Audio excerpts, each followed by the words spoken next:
来乡亲啊，继续是正大消息。来看郭台铭第一章正式来宣布要选总统。淡江大学大陆研究所的英语教授赵春山来证实，讲这个郭台铭甲侯友宜伫宣布选总统的前一天，也就是8月28，已经见过面讲过话了，甚至佫有约定后一届要见面的时间。两个人见面到底讲啥呢？赵春山讲，郭台铭无甲讲。邀请侯友宜和柯文哲一起来喝咖啡、喝奶茶。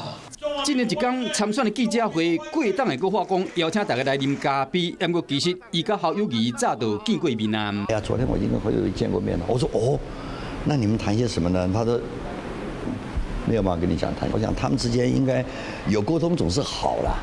学者讲，两人其实早就见过面。郭台铭伫昨宣布参选，不过今年一天27，甲侯友宜先见过面，竟然要甲郭文摕见面，说来听讲明仔载要搁甲侯友宜见面。最好的办法就3个一起。我跟郭台铭讲，我说你最好3个一起来，不要中间一个人不在。我刚才打电话，我说是明天啊，我希望越快越好。那他说这个明天可能没有联系上。伊希望在野3个人尽量要有互动，不过过党的雄雄宣布要参选，外界真好奇讲27甲侯友宜见面的时，唔知讲敢有甲讲。那一首歌哦，来讲昨天郭台铭董事长的参选，叫做《让我欢喜让我忧》啊。那欢喜在哪里？欢喜在他终于表态了。那忧虑的确是由于他的参选，造成整个选战更加的诡谲多变。